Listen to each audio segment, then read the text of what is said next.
Ladies and gentlemen, we're here. I'm part of the Kliq, isn't everybody? Yes! Yes! Yes! I got an idea, yeah. Beat up John Cena!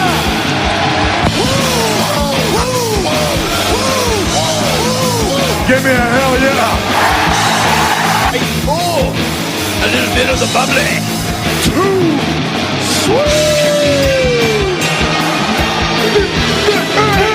Here goes the mother! Oh, it doesn't matter! This is where the power lies! I am the man. We need if we can survive! It's showtime, folks! The following episode is scheduled for one fall, and it is for your listening pleasure. This is In The Kliq. What's up, everybody? Baby Huey here, back at it for a very special episode of In The Kliq. And as you all know, I love Dark Side of the Ring. We've talked about and recapped many of the episodes right here on this show, which is why I'm extremely excited to be talking to one of the creators, producers, and directors of this show, Evan Husney. How's it going, Evan? Hey, thanks for having me. I appreciate it. Awesome. Listen, man, so much to get into, but let's just get all the business out of the way. Of course, the big news that came out, I think within the last week and a half, I saw the Instagram post, is that season 1 and I believe now season 2 of Dark Side of the Ring, your TV show, is streaming now on Hulu. And of course, you can watch them on Vice TV through their app and their website. That's how I watch all of them up to this point. And then also, I know you guys have the soundtrack of Dark Side of the Ring on vinyl, and you can pre-order right now at waxworkrecords.com. Man, listen, I'm so excited to be talking to you right now. I love the TV show. And I don't know if you remember me. A couple months ago, you were doing a live Instagram feed or Instagram live with comedian Taylor Williamson, who's a friend of the show, actually. And I remember. Yeah. Okay, yeah. so I jumped on the stream and I was starting asking all these questions and just chiming in. Yeah. Okay, awesome. So I do, of course. Yeah, of course. Right on. And I remember at one point you said you actually lived in San Francisco for a bit. Yes, I did. I lived in San Francisco for 2 years. Awesome. And were you going to school out here or something like that? I tried school there, you could say. I did that for I don't know, maybe like a semester or two. I can't even remember, but it wasn't really for me. Okay. The whole school thing. But I had a great time in San Francisco. I actually, you won't believe this, but I actually lived on Treasure Island for a brief period of time. Yeah, I remember you mentioning that. Yeah. Where? Where on Treasure Island? I mean, I drive through it every day. So I live in Alameda, which is next to Oakland. Oh, yeah. And I drive through Treasure Island every day coming off the Bay Bridge. So, I mean, Right. I know it's been kind of in development for a while now, but so is there housing on Treasure Island? There was. I mean, it was pretty post-apocalyptic lifestyle over there. Okay. But I was there I basically moved to San Francisco. Okay. From Los Angeles, and I just was kind of not really feeling Los Angeles at the time, and I just on a whim moved to San Francisco. And my friend is like, "I live in San Francisco. You should come up here. It's great." And then he had a San Francisco address. Yeah. And I show up, and it's this weird island in the middle of the bay. And he's like, "Come stay with me." And then so I lived there. That's how I got my start, if you will, in San Francisco. And it was bizarre because there's no stores on the island at the time. There's nowhere to, you have to take a bus in and off of it. It was really eerie and, half deserted. And I probably have, picked up some disease that I'm unaware of from there. But, but yeah. And then, of course, I worked at Amoeba Music for a couple years, too. No and way. that was great. Oh. I did. Yeah, it was great. Awesome. Yeah, no, it's weird. Like I said, I drive through it, Treasure Island. I mean, getting across the Bay Bridge, 5 days out of the week. And the only time I ever went over there, I mean, recent time was 2 years ago, because New Japan Pro Wrestling, when they had their big show at the Cow Palace, they had their the day before, it was kind of not necessarily a weigh-in, but a press conference setup over there. So I remember getting the email. Oh, wow, really? Yeah, getting the email and being invited to this to cover it. And it was like on Treasure Island. I was like, what? And so I put the address in, and it's like this, like, I don't know, it was like a school or something. It was really interesting. And so, like, I don't normally go to Treasure Island. Like, I think most of the time. There's no reason to. Yeah, like most of the time it's just to make a U-turn of like, oh, I forgot something at the station. Like I'll like, you know, halfway on the Bay Bridge, I'm like, oh, I gotta make a U-turn and go off Treasure Island and come back around to get back to work here. Exactly. Yeah. No, but yeah, it was a wild time. Just getting I was like, 18 or 19. Yeah. Just getting my foot in the ground, and yeah, it was crazy. So where's home for you now? Home for me now is in Brooklyn. Okay. Yeah, I've been living in New York for about 12 years now. Wow. And yeah, it's been great. Okay, very cool. And listen, I got to ask the obvious question. How you been doing during this whole pandemic? I mean, everyone here in America, we've all been going through it pretty crazy. But yeah, just how you been handling everything? Well, I have to say that, I think, it hasn't been that bad for me, fortunately. Mm-hmm.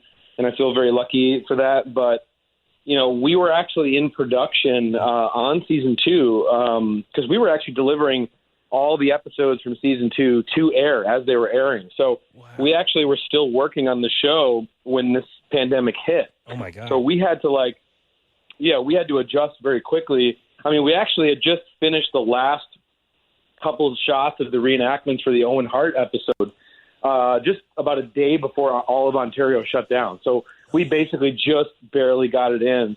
And then once we were finishing the editing for the last 3 episodes, we had to dismantle the office and everyone had to work at home. And it was kind of a, unique process. But, after that, after we finished it and delivered it, I mean, one, it was like, I think there were a lot of people at home and trying to, find new things to watch. And, we were a brand new program that was on. So I think that was good. And then, and for me, just coming off about a year of working on it, I was ready just to be at home for a while. Okay. So yeah, I feel fortunate in that regard for sure. Yeah, absolutely. Well, first off, congrats on completing seasons 1 and 2. I mean, my brother, he first told me about the show, I guess it's been about 2 years now when you guys, I guess, first with the trailers initially and everything, the teasers for it, the promotion for it. And my brother was like, dude, there's this show, Dark Side of the Ring. It's a wrestling documentary. It's going to be on Vice. And I was like, do we have Vice? Yeah, we have Vice TV. I'm like, okay, good. We can watch it.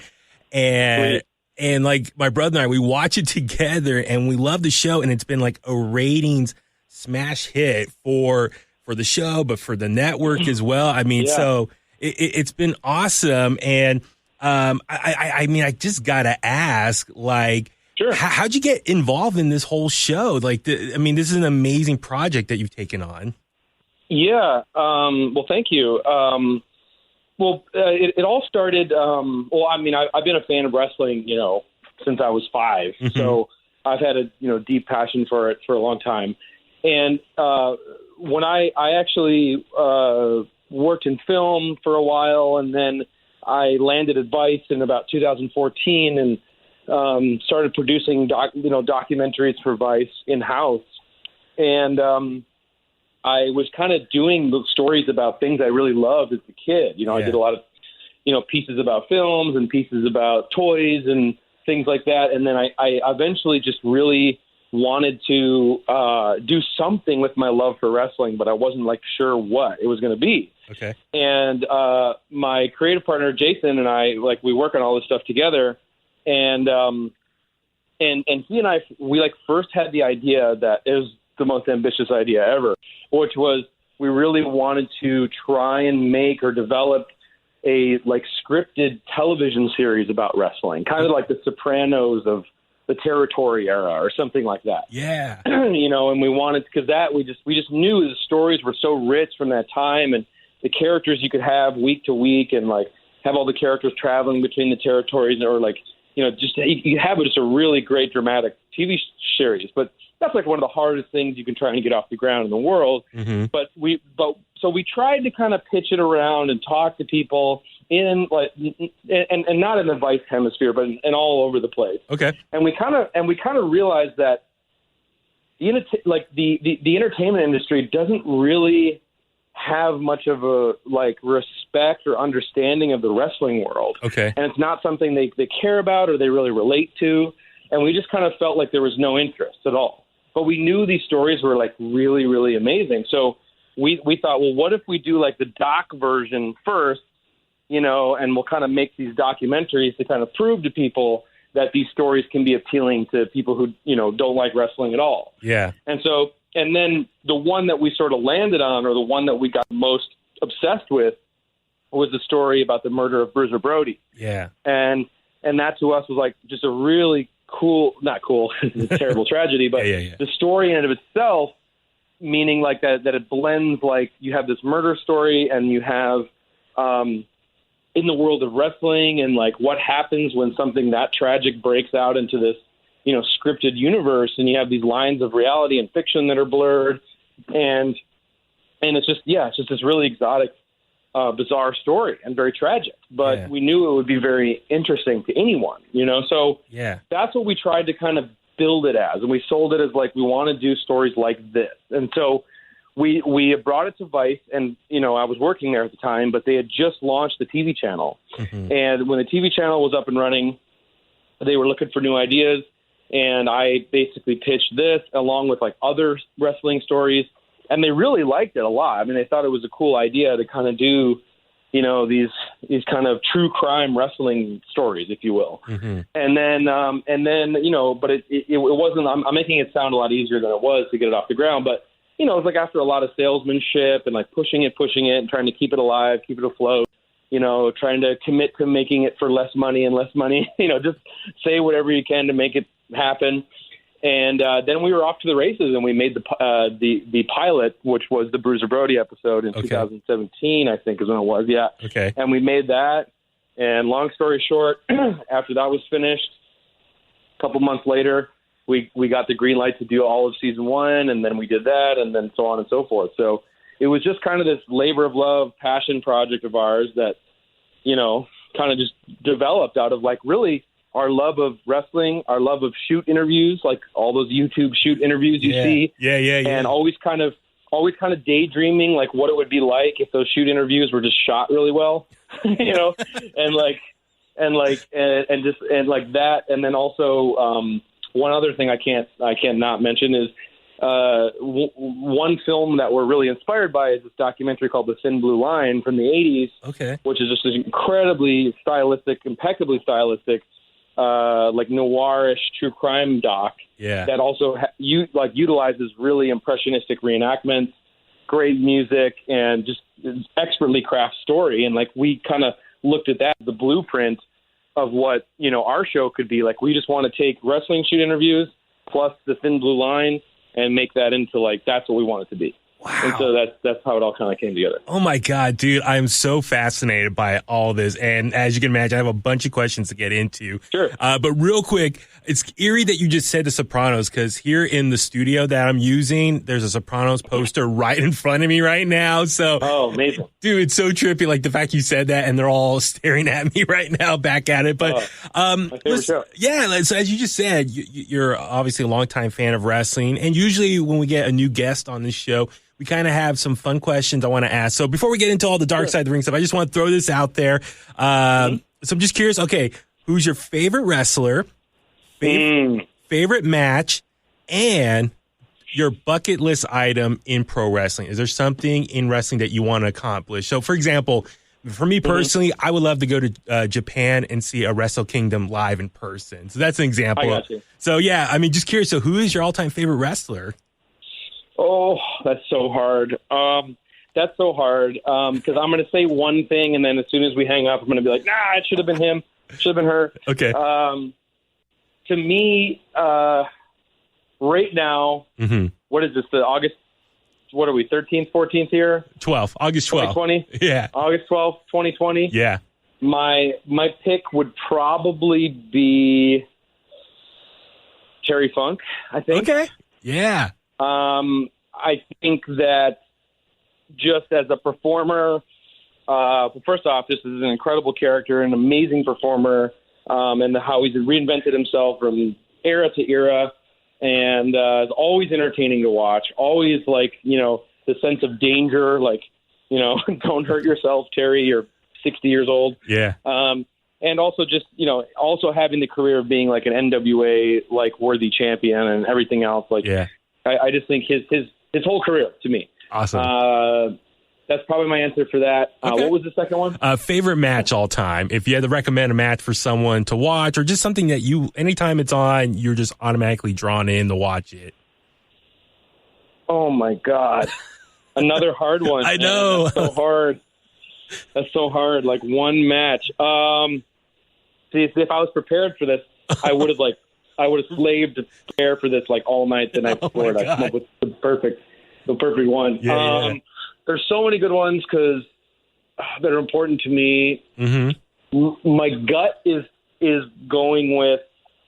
Oh, sorry, this is hard. No, it's all good. Like, I mean, listen, take your time. I know it's tough because there's so many great eras in wrestling. I mean, obviously the 70s, but even the 80s between the territories, but the rock and roll era. What's yours? For me, my all-time favorite wrestler is Stone Cold Steve Austin. Okay. Favorite match, I mean, I always kind of lean towards like The Rock and Austin, WrestleMania X7, but even 19. Oh, you're going big. I know, but 19 was special just because obviously that was Austin's last match, and just now that they've opened up, Rock and Austin both opened up at that match, and how The Rock, was leaning over and was just thanking him for that moment, putting him over. And even when it was Earl Hebner was trying to listen in, and The Rock pushed Earl Hebner away. It's like, no, this is between Austin and I in this moment. I get goosebumps just thinking about that. But I remember that. Yeah, but even Bret Hart and Austin. Bret and Austin's up there for me, for sure. That actually is that one could be it. Okay, I have one pretentious answer. Okay. Like one like wrestle nerd answer, and then I have my like dirtbag answer. Okay. So the pretentious one is probably Misawa versus Kawada in All Japan Pro Wrestling, June 3rd, 1994. Wow. It's one that a lot of people talk about, a lot of the in-the-know fans of that type of thing. Yeah. But I've never seen a match. I've rarely seen a match to me that is like, okay, this is the most legitimate thing I've ever seen. These guys are engaged in a athletic competition. One is trying to beat the other with all of his heart and soul, and every single move and thing is motivated, thought out, and I mean it really feels real. Really real, and it's just amazing. It's really like you could show this match to someone who doesn't care about wrestling at all, and they would be transfixed. Mm-hmm. So yeah, that's my pretentious answer. My dirtbag answer is Nasty Boys versus the Steiners in Halloween Havoc 1990. What? Awesome. Okay. All right. Yeah. For many reasons. Okay. One, it's a barn burner of a match. Okay. People are getting dropped on their head left and right, which obviously I don't condone, but that's going on. The actual arena itself is on fire. People are like into this match more than you could think. And the actual aesthetic of the actual like the way the ring looks and the way the crowd is lit. So like from an aesthetic point of view, I think it looks really amazing. Yeah. And yeah, they just tear it up. They're firing on all cylinders and they're going crazy. Okay. So I don't know. So like when you said like what's a match you like to sit back, it's on any time and watch, that one. Okay.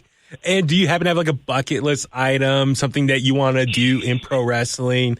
Either maybe an event to go to or maybe someone to interview. I don't know. I mean, it's very loose-ended just for that point. Yeah, of course. Like total fantasy realm is, for maybe one of these promotions someday or whatever, I would love to direct just like, one of those kind of extended promo packages, back in the day when there was like the Ultimate Warrior Undertaker thing that was going on, with the crazy like horror movie kind of thing they're doing. Absolutely. Like, I want to like direct one of those scenes like for a wrestling active storyline going on and just make it super insane and cinematic and cool and yeah. Oh my God. Well, I mean, the timing is actually kind of fitting. Obviously, we're seeing more and more of these cinematic matches, specifically in WWE. But yeah, I mean, dude, if anyone in WWE is listening to us, please reach out to Evan, get him on board. You guys, I mean, we're still in this pandemic era, so I would love to see something if you and The Fiend do something like that. I mean, dude, that would be so cool. I really, that's an awesome bucket list item right there. No, thank you for sharing that. You know what I mean? Yeah. Absolutely. Yeah, okay. So listen, as I said, I'm so fascinated just by the production and the behind the scenes work. So, like here at the radio station, I'm a producer here as well. So it's like between booking guests and research, I do a lot of that stuff here in-house for the morning show I'm on and all that stuff. So I totally respect all the hard work and everything that goes into making this show. I can just tell already just the amount of hours spent. It must be insane. So, I mean, just please take me through kind of like the whole behind the scenes production process. Like when you guys started making the show, did you like start out by just coming up with like a master list of just possible stories and wrestlers you wanted to explore? Like how is just like when Vice said, okay, guys, I'll give you the green light to do this. Like where do you begin? Well, I mean, it was, there were definitely a couple that were really, really obvious to us that we wanted to do from the beginning. Okay. Brody, obviously the one we talked about. Gino Hernandez was an episode from season 1 that I had heard Bruce Pritchard's Something to Wrestle podcast. Okay. And he had talked about his days in Houston wrestling and the whole just kind of interesting, mysterious death.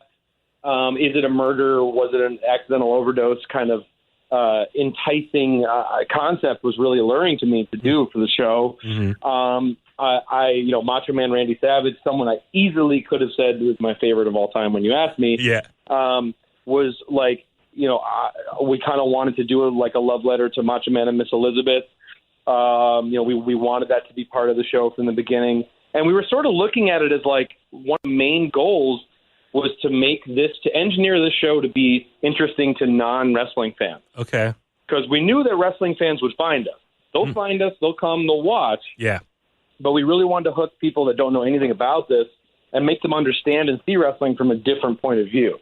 And so, the Montreal Screwjob obviously is a story that most wrestling fans are very familiar with. Mm-hmm. But, to somebody that doesn't know really anything beyond Hulk Hogan or something, or John Cena, like if they don't know that what everything that happened, in front of the screen and behind the screen and everything in terms of that story, it's a very important, amazing story in terms of the whole trajectory of wrestling. So we knew that was something that if we're going to cover all these stories, it's something really important to have in there.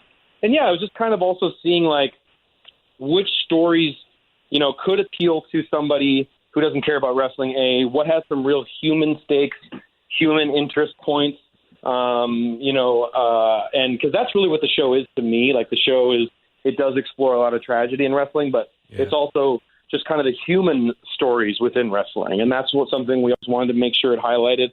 And then also, what like I was touching on it earlier, which is, the thing that really fascinated us in the beginning with this, especially which is really evident in the Bruiser Brody episode, is just the idea, of kayfabe and the idea of like, where do you draw the line between who you are in real life and who your character is, and that kind of blurred that blurred line. And so any sort of story that really deals with where like the real world is kind of merging with the wrestling world is kind of what we thought is like a really interesting touch point. So every episode, for the most part, has that theme in it. And so that was something that we wanted to make sure was like in every story. So season 1, being 6 episodes, it was actually supposed to be longer. Originally, it was supposed to be 10 episodes. Oh, wow. But it actually got shortened while we were in production. And that was kind of like an actual like blessing that actually happened, because we were kind of biting off a little bit more than we could chew in like the very beginning of doing the show, and trying to figure out what it is, and also like not being too overwhelmed and having a small team in the beginning and all that stuff. Mm-hmm. And then so we started work during season 1. We started work on like the Dino Bravo episode and the Brawl for All episode, and also the Chris Benoit episode. Okay. So we started work on those, but they were never ultimately finished. And I'm thankful that they weren't, because they would have been really rushed and probably improperly done. And especially with the Chris Benoit story, because I just don't think that we really had like the street cred, if you will, to tell that story. And we hadn't really earned the right yet, and also earned the trust of the people that I think were that are involved in that story to be able to tell it. So yeah. I'm glad things worked out the way they did. Okay, no, that's very cool to hear, and I respect that answer as far as you establishing Dark Side of the Ring, win the fans over, and you said win their trust, and then you're able to move on to these bigger stories and much even darker topics, if you want to call it that. So no, that's very cool. So once you kind of figure out, like, okay, the different wrestlers, the stories you want to focus on, like, just how do you start booking guests? Like, what kind of research do you get into for all the fact checking? Because I'm sure a lot of us, we all kind of know the basic stories of like what happened to this person, that person, but how do you go about maybe to kind of get an idea of what story you want to tell here? Well, yeah, fact checking is actually an interesting aspect in the world of wrestling. yeah. And sometimes that's something that's unobtainable sometimes. And it was something, again, like, you know, going out on the road, shooting the Bruiser Brody episode first, you know, that's where we really learned, like, you know, that was our first foray into working and dealing in the wrestling business and with wrestlers. Okay. You know, and then obviously, like, if you see in that episode, there's moments of conflict between the characters in the show where you don't know which one is telling the truth, and you know, and then you know the other one's cutting a promo on the other person in the show. You know, so for us that was like when we were really faced with like, oh wow, like here's some difference of opinion, difference of. And like these things aren't verifiable, and truth is subjective now. Okay. You know, and that's something that we really wanted to lean into ultimately with the show, because it is a facet of wrestling that, like, you know, not really like, you know, knowing when someone's working you and when someone's not, you know. Yeah. And so that's so we always, you know, kind of say that there's little elements in the show that we kind of sprinkle along the way to kind of give you, the viewer, a little bit of what it's like or what it was like for us to make it. You know, like you hear our voices every once in a while, and then you also kind of just like, you know, we like really lean into things when people are like, you know, tending to maybe bend the truth a little. Yeah. And then as far as just picking the stories, like you were saying, it's just like, you know, there obviously is a huge list, and it really just kind of comes down to, you know, again, like what feels like you could tell like a real human story in an hour, and then who do we have that's willing to tell it, basically. Gotcha. Okay. And so we just kind of start there, and then if we feel like we really have enough of those really true voices, like the real appropriate voices, then you go out and do it. Other times you want to do a story, but you just can't get the access or the right people to do it. You don't want to do like a inauthentic version of it, you know?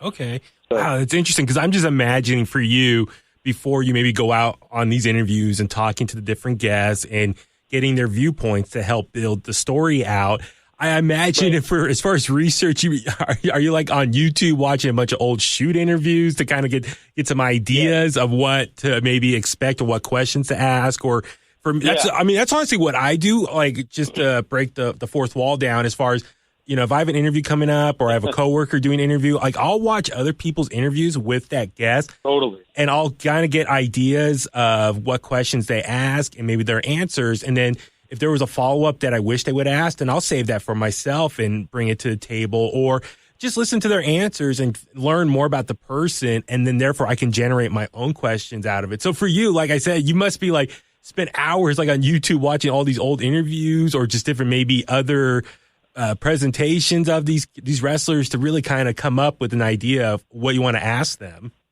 100%. Yeah, 100%.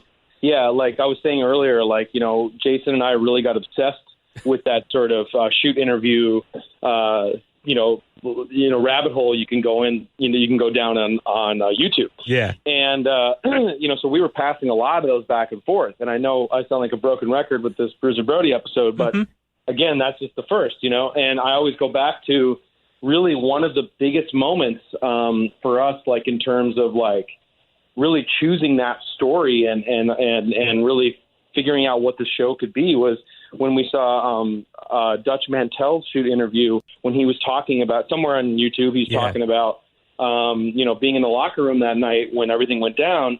and just the way that he tells the story, like the cadence in his voice, like he puts in, he's probably not doing it intentionally, but he's putting in these amazing dramatic pauses, and you could just kind of close your eyes and just see it cinematically.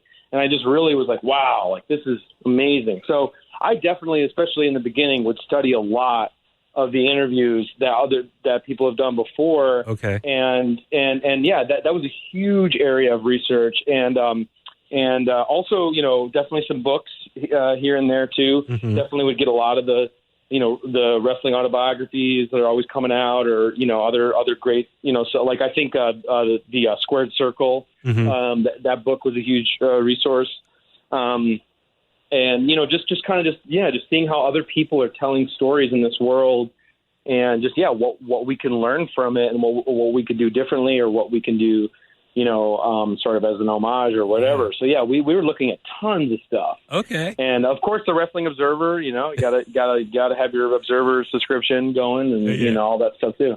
Awesome. No, that's so cool to hear. Like I said, I'm so fascinated about all this, just because I'm comparing it to obviously my line of work and stuff that I do here, and like I said, just the amount of respect I have for you guys to bring this to the masses on your TV show Dark Side of the Ring. So listen, like what I love how is each episode, we go through this journey. You're telling this story, recounting historical events in pro wrestling, and I'm guessing, like when you go into production, I'm sure you guys have a narrative that you want to explain.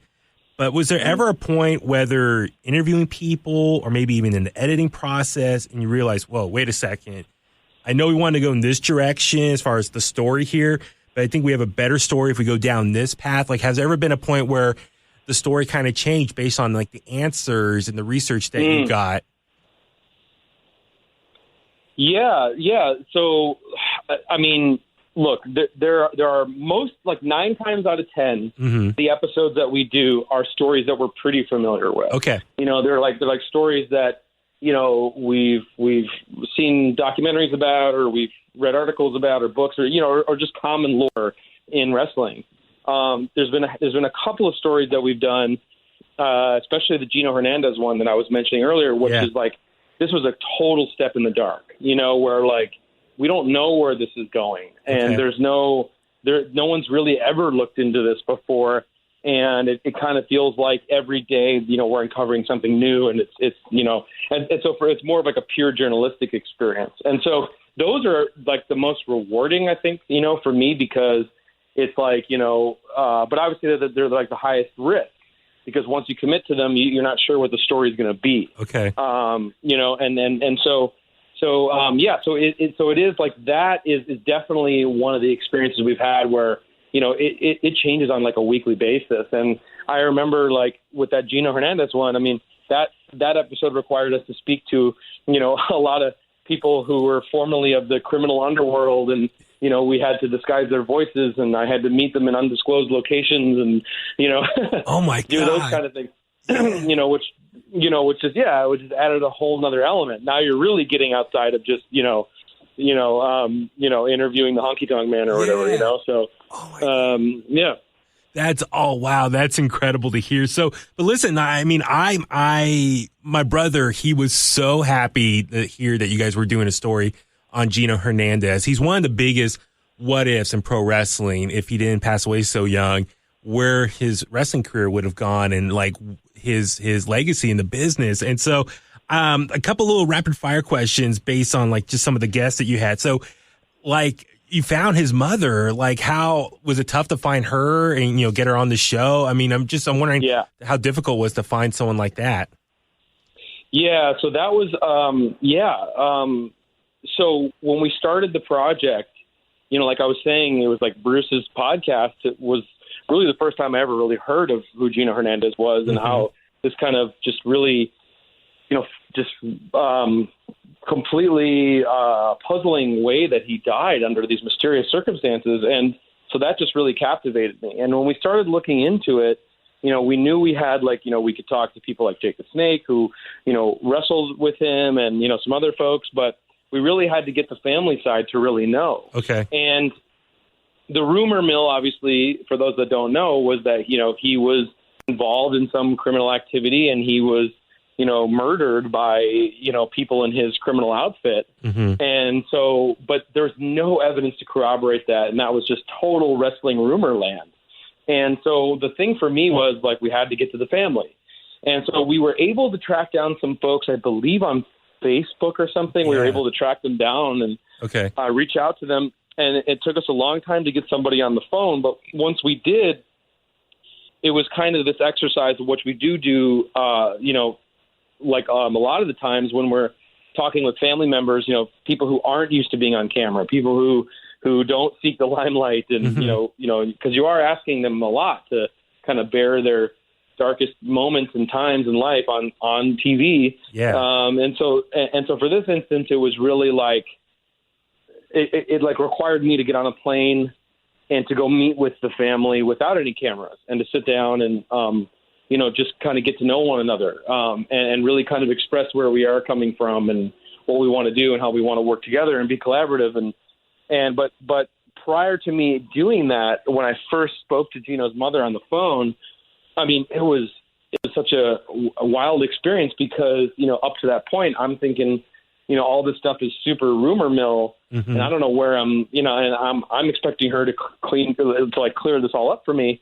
And instead, on the phone, she's basically telling me that, she's stared her son's killer in the eye before, and he knows where he lives and who he is. And I'm like, oh my God, this is a way bigger story than I thought. Wow. So then it was kind of like, well, I will be right down. Okay. And so then I took the plane and just sat down and met with Gino's family, and we just really hit it off, and then we kind of started this experience together, and it was just invaluable. And then she became, she's such a great interview, she's such a great character in the show, and then of course, like, I still didn't know really what to believe all the way up until the end of production, when I'm interviewing these people, and we're disguising their voices, and then having to then fly back to interview her a second time, where I actually, at the end of the episode, played her the tape of what they said. So it was that was a completely unique experience. It's the most unique episode of the show, I think, in a lot of ways. Okay, wow, I get goosebumps just thinking about that. And it's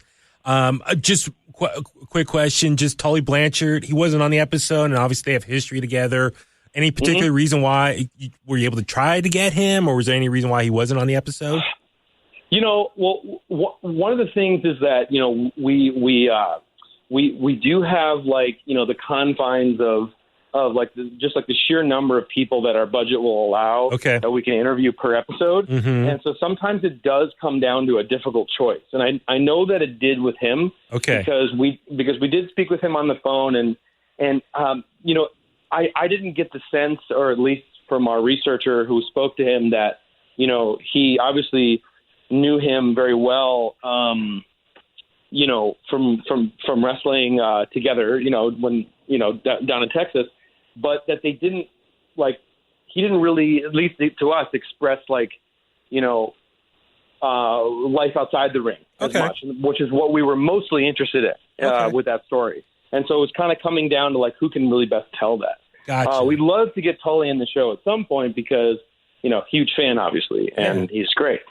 Yeah, it's awesome to see him on TV, too. Oh, totally. And it's great to see, what he's doing right now with AEW, all that stuff. Okay. That's very fascinating to hear that. So is that kind of a similar reason why I'm just jumping ahead all over to season 2, like Bret Hart and some of the other members of the Hart family were on the Owen Hart episode. And I know obviously he was very focused on his wife and his 2 children.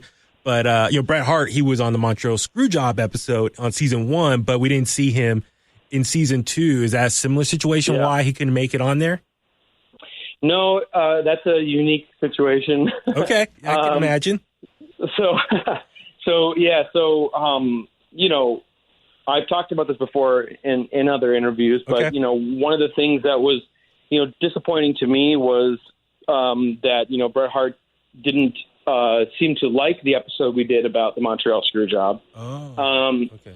Yeah, and so, and I was a little bit bummed by that, and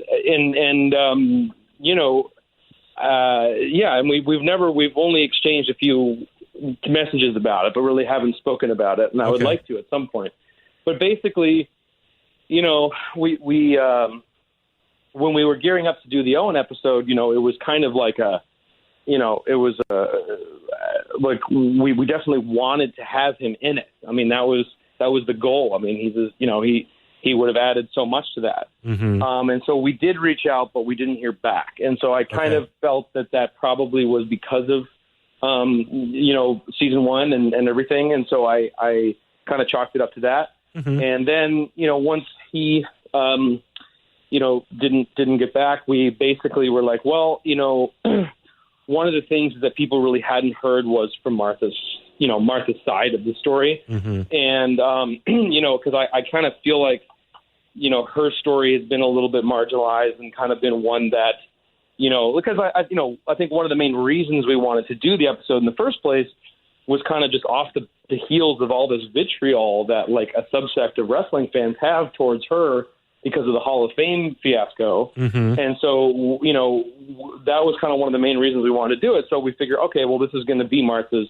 and her family's episode. Okay. And we're going to kind of fully embrace that. If not, Bret Hart being involved in it or not. So it wasn't like a conscious choice. It just was kind of the way things worked out. Interesting. Okay. No, and I totally understand that. And it was a very powerful episode as far as hear from her standpoint, the whole situation and just the fallout with WWE and their history since then. And even the kids, I was really just amazed, hearing from their standpoint of everything going on and just their take about the Hall of Fame and just what they're doing now with his foundation, all that. It was still very powerful episode. So, so for you, I can imagine this can be very emotional. As a wrestling fan, you're talking to these people, either the wrestlers themselves or the family and friends, and they're telling these stories that become like giant myths for a lot of us. And so I can imagine, like I said, it can get very emotional. Is there a particular episode or the production process that was very emotional? For me, my guess, it might be like the Dino Bravo episode, just seeing his wife and daughter, just how tearful they got and just how sad. And like, I mean, I was getting teary-eyed watching that. Just like I felt so bad for them. So, is that safe to say is one of the tougher days on the job? Yeah, I mean, obviously, talking about a lot of these, tragic subjects day in day out. Traveling on the road, going from one place to the other, and it's taught me a lot. It's shown me a lot, and it's actually been like, just like an exercise and really kind of understanding people, different viewpoints and empathizing with a lot of what people have been through and trying to measure it up against my own experiences and those types of things. And, there's definitely been times where it's been hard. And, there's definitely been times in trying to film things with certain subjects, and things you don't see, in the episode.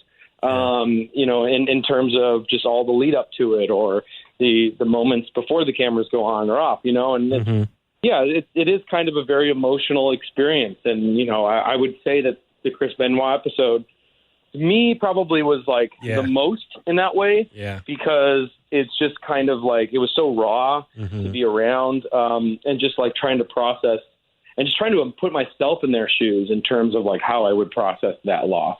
And so that to me, just like, it definitely was hard, but, at the same time, like I was glad that there could be some positivity brought out of the darkness of that story.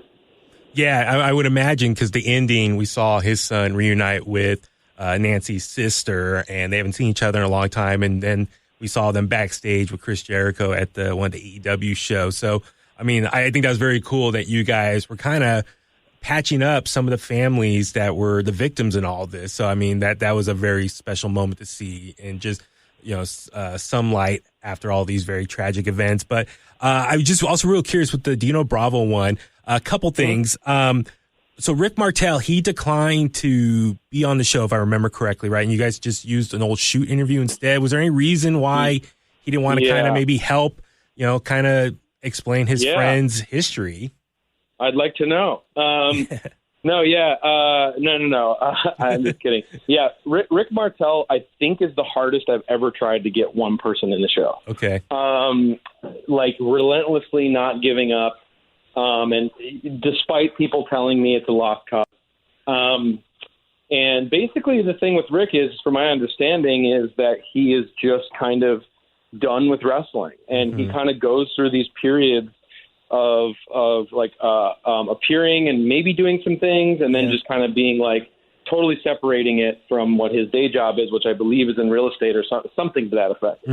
And so right now he's just in one of those periods where he's just not wants to be involved in wrestling. And then, my counter to that is, well, this isn't really about wrestling. Yeah. This is about, your fallen friend, and there's a family, and people that you're close to, and he would have added just a lot to the story, of course, because one of the more frustrating aspects too is that he does know, at least from the evidence in that shoot interview, there's a lot that he does know.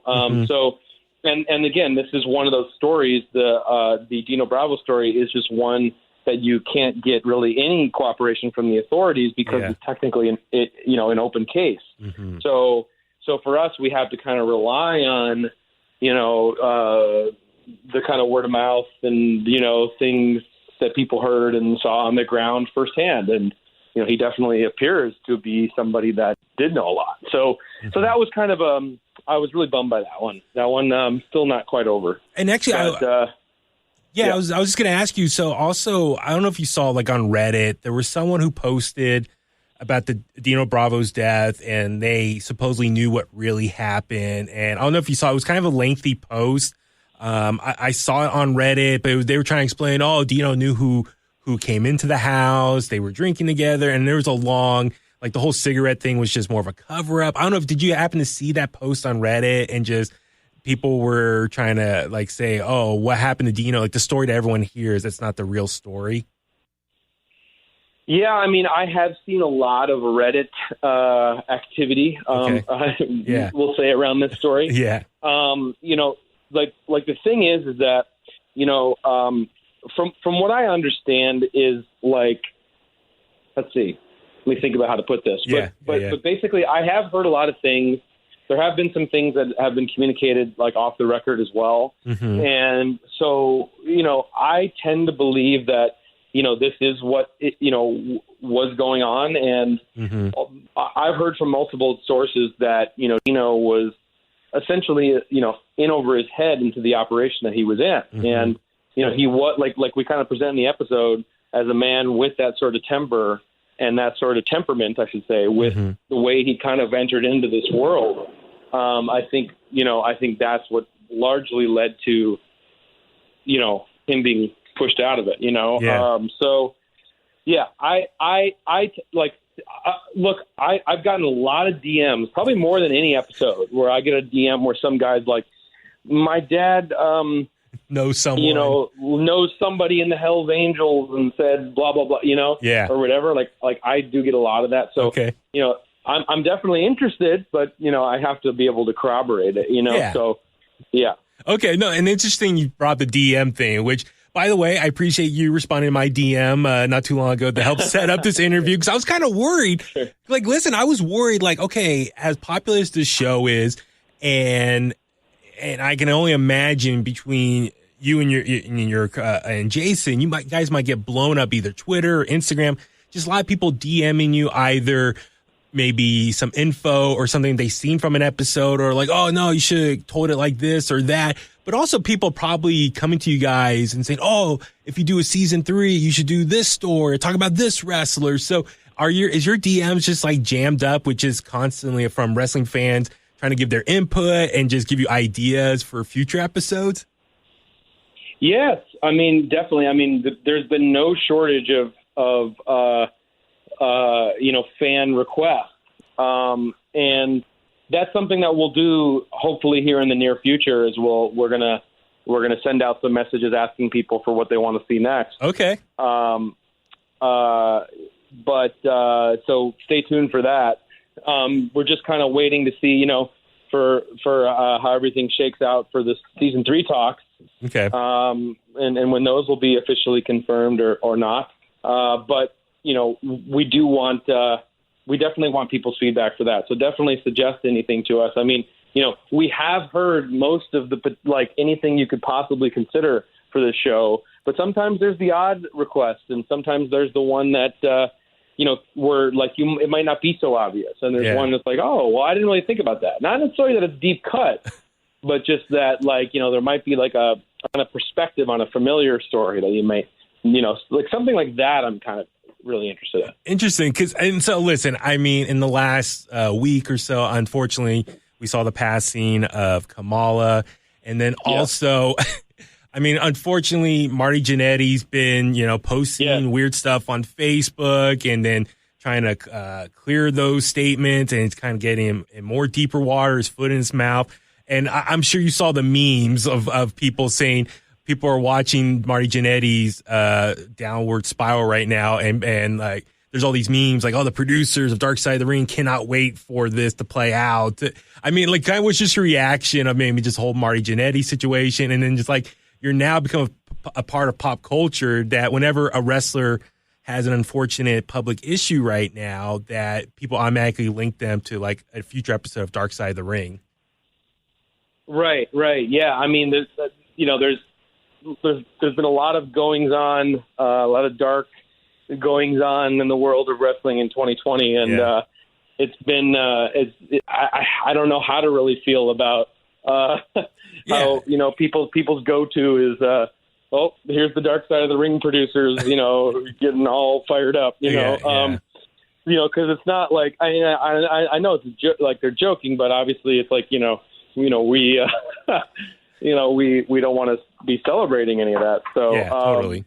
But definitely there have been some fascinating moments that have occurred in the last year, that's for sure. Totally. And I get that. And by all means, I hope Marty Jannetty gets the help that he needs, and hopefully he can turn things around if he's at a down point right now. So put that disclaimer out there for everyone. We want the best for Marty out there. But listen, I appreciate you being so gracious with your time. I know I have so much more to get into, but I feel like definitely we need like maybe a part 2 in the near future of like some of these other questions I have. But just a couple quick ones before we wrap it up here. So have you dealt with any like backlash either from wrestling fans or maybe people who were on an episode or something and felt like that wasn't you were incorrect with the story presented? I mean, you kind of touched on it with Bret Hart, but was there anyone else like someone or even someone, hey, I could have been on the show and I could have done a better job telling the story? I'm just kind of curious of like any backlash from the shows that exist right now.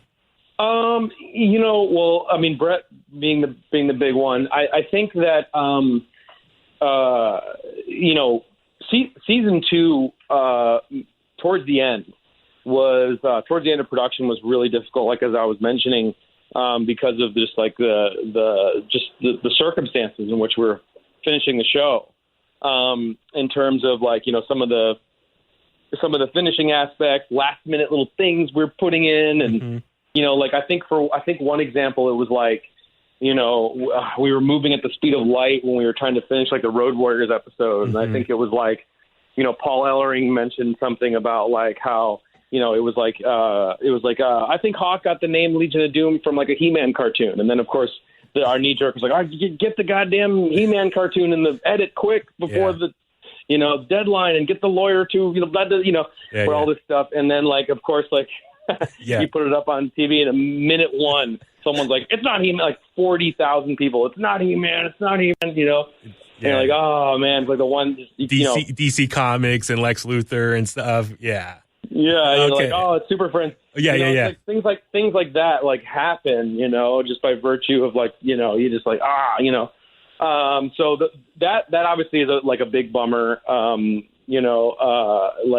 something like that happens, and, but, outside of that, I mean, I'm trying to think, I mean, like a lot of people, I think set certain expectations. I mean, I think the Road Warriors episode is another good example. Like, like I think that story, it's like, we really wanted to do that story because, we grew up as such huge fans, and it was kind of like our love letter puff piece about, the Road Warriors. But it like kind of became this thing where it was really difficult, because I think that the way that we kind of chose to approach the story was like, kind of half bio of the Road Warriors and then half kind of the dramatic story with Hawk. When I wish I could go back in time when, but even though things were very crazy when we were making it, I wish I could go back in time and kind of make it less a bio of their career, and more about Hawk and more about Animal as people, because I sort of feel like there was an expectation just from the way that we put it together that people felt like, well, how come you didn't put this match in that they had in Japan and, whatever, in 1988, and it's like, well, like, I just don't even want to, like, I don't personally like when our show does go into the biography milestone. That's like what you would get in like a 2-hour WWE documentary, and for us, it's like those elements aren't really like, what is interesting about the story at hand. So I think if I could go take something back and I think, like, there's the people that love the Road Warriors episode, don't get me wrong. Yeah. And plus, it's my favorite reenactments we've ever done. Yes. But I just think, like, I did see some flack on that one, and hey, I'm kind of there with you. So okay. Yeah. Well, listen, so I got a couple more. So based off that, okay, you said, wish you could add some footage here and there. I would imagine you must have so much, like, cutting room floor material, extra footage. I mean, have you ever thought about maybe, like, kind of repurposing them? Because I remember, like, back in the day, like, Behind the Music, kind of, they had their initial releases, and then, like, God, what was it, 5-10 years later, they kind of repackaged them and kind of added, like, extended stories. Have you ever thought about, like, kind of extended stories of Dark Side of the Ring? Maybe, I don't know, if, like, could be on Vice or could be, like, just, available on streaming or something like that? Yeah, totally. I mean, there is no end to what we have, because a lot of these interviews wind up being 3 hours, ish a piece. And so, there's just a lot of material that we have. I would imagine we probably crept over 100 interviews by now. But so I think, like, it's really come down to, like, time and, like, who's doing it. Like, I would love if, like, there was somebody who was, like, just a mega fan and, like, who, like, had the chops in order to, like, do it for me, would be great. Because it's just, like, literally, like, once you finish an episode, you're just kind of like, okay, it's like, it's done, and it's hard to look back. It's hard even to watch it again, to be honest. Mm-hmm. But I think that, like, I think it would be cool down the road, maybe, if season 3 is a go, that we will, kind of maybe look at releasing some more bonus features and deleted scenes and go back through the old interviews from the very beginning, Totally. I think that would be fun. Okay, and then you mentioned the reenactments. I love those too. I'm just curious, where do you film these at, and, like, who are the actors? I mean, I know some of them are wrestlers. I recognize Josephus from the NWA. He was, I believe, playing Bruiser Brody, and he even posted on social. And where do you even buy, like, the props? Like, I gotta imagine you go into a store or something, like, I would like, these shoulder pads and stuff. I'm doing a Road Warriors episode. Like, people are looking at you buying all these props. And so, I just love to know where you film it, get the props, and like, even the fellow wrestlers to help out with the reenactments. Yeah. So, I mean, obviously it's a huge part of the show, and probably the most fun that we get to have while making the show. Yeah. In all honesty. And we shoot all the reenactments in Toronto. That's where actually the production of the show is based, is in Canada. Interesting. Yeah. And so we do all the reenactments up there, and we most of the wrestlers that we use, obviously there's some actors for the non-wrestler roles, and most of the wrestling roles are, we find local talent, local wrestlers, local bodybuilders to kind of, to fit those parts. Yeah. But it's also really, funny, because I think if any wrestling fan were to actually see what we are filming in focus and with who, I think they would be aghast. Because sometimes we get lucky and people really do look like the person we're talking about. But basically we just cast people based on silhouettes, because, one thing we realized is when we were trying to, like, we knew we wanted to do reenactments because a lot of these stories take place outside of the ring, and how are you going to, like, show that, and how are you going to do that creatively? And so we knew we wanted to do reenactments, but we weren't sure how. And it was actually Jason Eisner who we had just scored these Road Warriors action figures from this. They're like this. It was like these like AWA Road Warrior figures that we got from some flea market or something. Oh my God. And we like brought them back, and like he was filming them in slow motion with his iPhone and like lighting them with just like a flashlight, and it just the way the light moved across these like iconic figures into silhouette, like in slow motion, just to make like a stupid Instagram video, like kind of became to be like, whoa, we should just do this with actors. Okay. You know, and so that's kind of how we treat it. Like we treat these, you know, we treat the actors like our action figures, and, you know, we just kind of like, you know, we kind of just have like a big set, and that's just like what we do. And we felt it was cool because I feel like anytime you see reenactments and they're like too lifelike, it like kind of, it's very easy to disappoint because it's never like the real thing, and you'll never have enough money for it to be like the real thing either. So we just wanted to embrace like doing something really stylized and really interpretive, and make people like watching it, make their brains kind of fill in the blanks. I think that's more of like a interesting experience, and especially since you're talking about stories that happened 30 years ago. Yeah, you know, people's memories of them are kind of faded, and so that's what we wanted to like embrace. And then so we have a huge, like, you know, we have a lot of talented people that work on the reenactments. We have a great crew of people, including, you know, costume design and production design, and they go out and they, you know, I think for the shoulder pads, I mean, you know, our costume designer Sarah just went out, bought shoulder pads, like bought the, you know, the football shoulder pads, and then actually got the spikes and just like made them like how Joe would made them back then. You know? And so, you know, that was just super cool. So there's a lot of those things that we do. We have a network of people that make like wrestling masks. They do really good replica work. Okay. You know, belt replica work, and also, and then our costume designer will get really into it, and she'll, you know, make Eddie Guerrero's tights like specifically to what WrestleMania 20 was, you know, and she'll get real into detail. And so it's just really cool. And then, you know, like I have some cool items, like, you know, like from the various characters I've played in the reenactments, or just other costumes that I'm like, I got to keep this, you know. I was gonna say, you must have so many like artifacts now, or like you say, leftover costumes, props, like, you know, at your place, like stacked up, or probably need like a storage unit now to keep all this. I mean, it's incredible to see all that. So just a couple more as far as, and listen, and I really respect everything you've been saying. Like, I have a big old smile because I'm talking to a fellow wrestling fan, and I feel this just talking to you.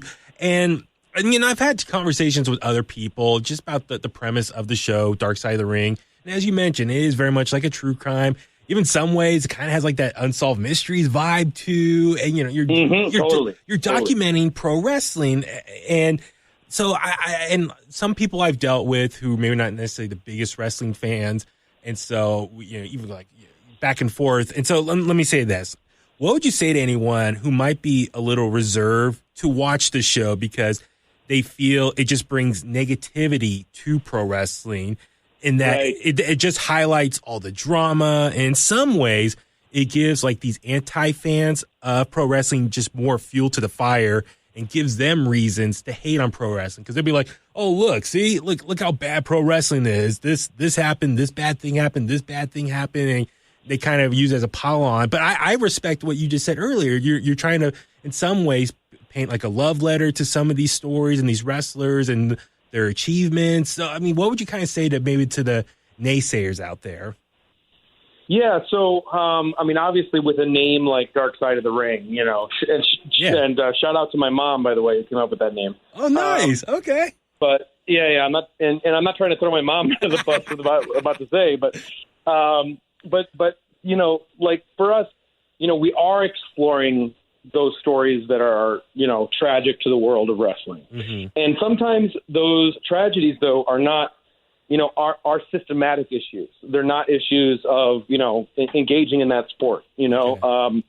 And so, you know, and that's one thing we do examine. However, one thing I'd like to believe is that, you know, the way in which we always have approached the material is we've always tried to lead with our hearts and be empathetic towards the family members and the wrestlers and their experiences.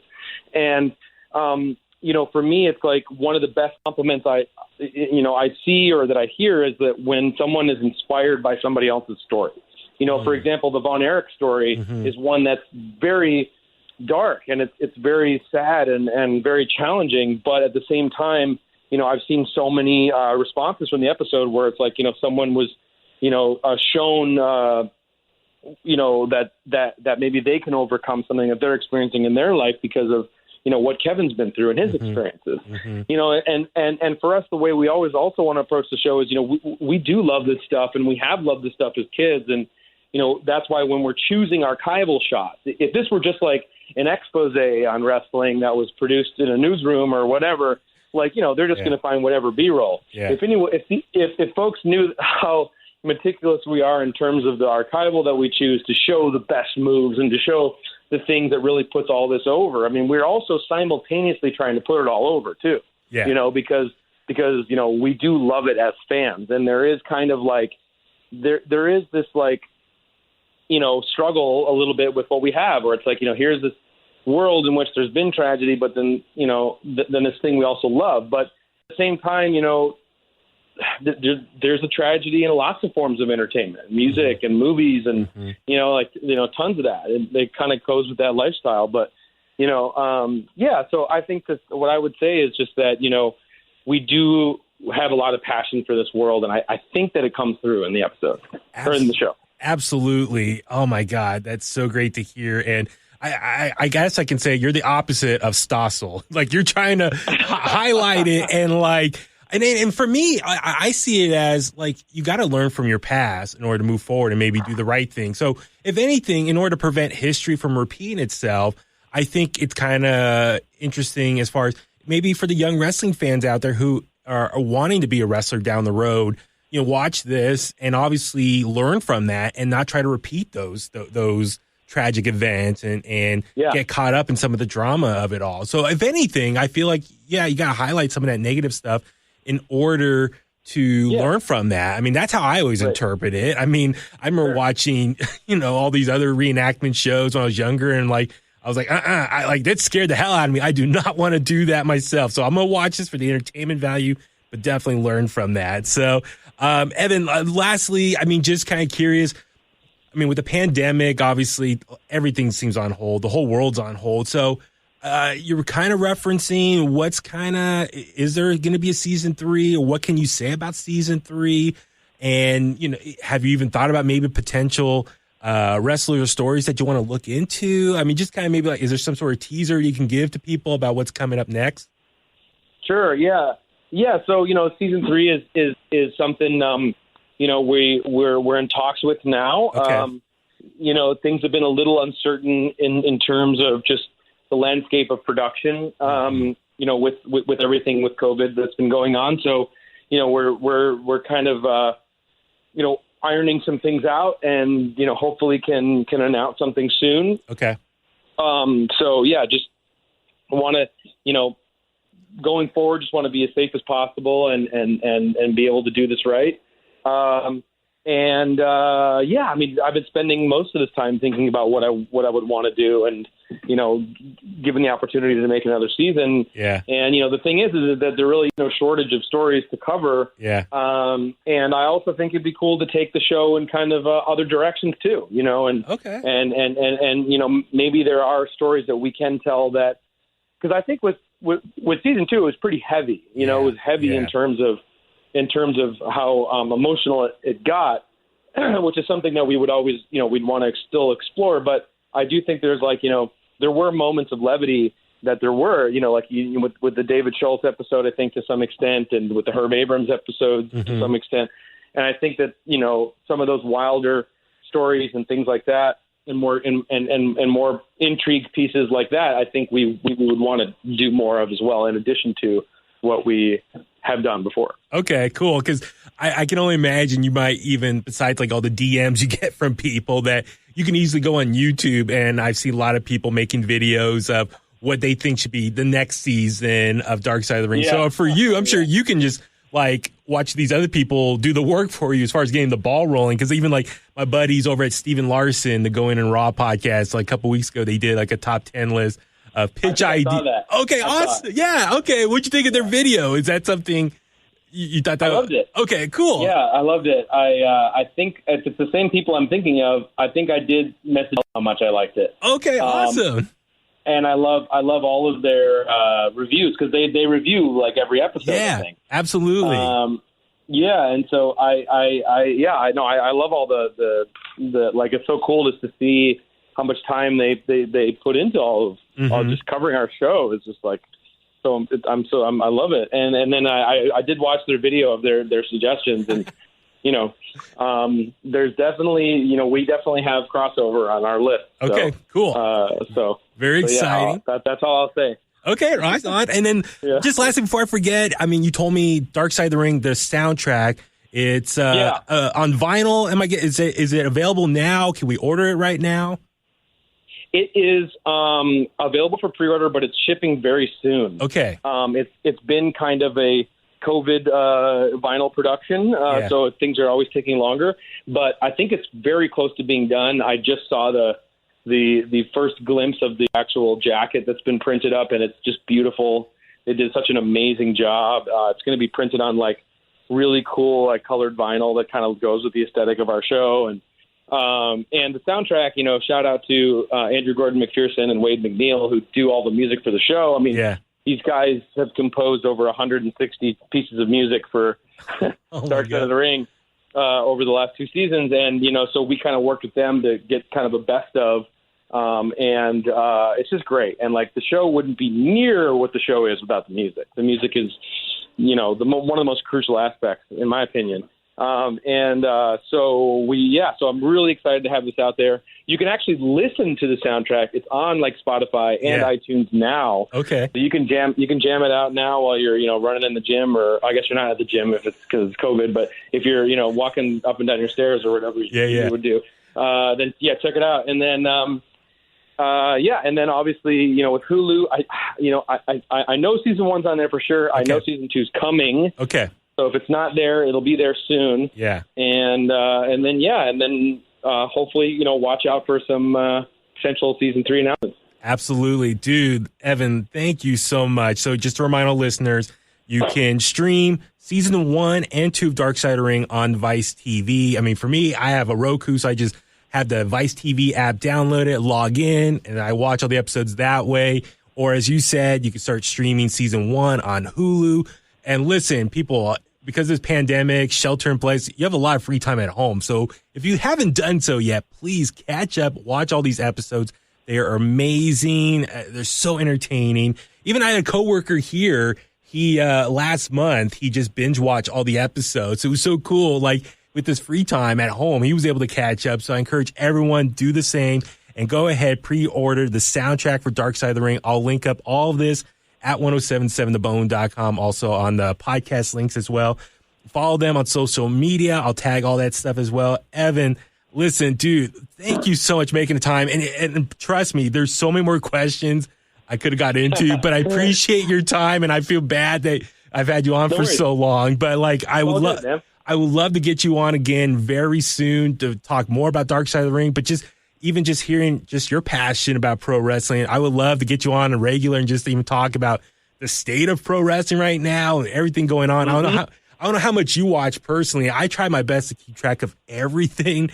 It's a lot of work, but I would love, just to break down, storylines, pay-per-views, and whatnot. So I love to make you just a regular here on the show. And it's just very cool. Someone who I will say you have your time here in the Bay Area, so you are somewhat of a Bay Area native for a bit. So so I would love to get you on a regular basis. So thank you so much. Treasure Island represent. Definitely go check out those 2 matches too. Definitely go watch Mizawa match I was telling you about, and then the Steiners and Nasty Boys Halloween Havoc 1990. Man, fire that up. Okay, so that's what I'll do. I'll watch those, and then we'll do a breakdown next time I get you on. We'll talk Dark Side, State of Pro Wrestling, and we'll just have a lot of fun and make this a regular thing. That sounds perfect. Evan, dude, thank you so much for making the time today. I'm a big fan of everything you've done and looking forward to what's next for you. You're such a talented person. And, looking forward to get you on in the near future, okay? I appreciate that, man. Thanks so much. Thank you, Evan. There you have it. Thank you again to Evan Husney for joining me today on In The Kliq. Very cool to finally talk to one of the masterminds behind one of my favorite pro wrestling shows. And as I said earlier, I had written down so many questions for him. We barely got through half of them. I definitely need to get him back on very soon. Next time, I want to ask him more about specific guests he had on the show, break down some of my favorite episodes. And I just love learning all the behind the scenes magic that goes into putting the episodes together. Plus, he just sounds like an awesome guy to talk about pro wrestling in general with. We should also discuss the current state of pro wrestling as well. That was so much fun. Once again, to remind everyone, catch up on seasons 1 and 2 of Dark Side of the Ring, which is streaming now on Vice TV or on Hulu. Congrats to Evan and Jason for getting Dark Side of the Ring on Hulu. Also, go order the soundtrack for Dark Side of the Ring right now through Waxwork Records. Their website is waxworkrecords.com. All right, Kliqsters, let's go home now. Remember to subscribe to In The Kliq on Apple Podcasts, Spotify, Google Podcasts. We're on all the major podcast platforms. And help the show out by rating, reviewing, leave a comment, and share the podcast. And also subscribe to In The Kliq's YouTube page. All of our show highlights can be found there. Also, please follow In The Kliq on Facebook, Twitter, and Instagram. Just search for @InTheKliq. And thank you for tuning in. And once again, thank you for all the support. And that's the bottom line because Huey said so.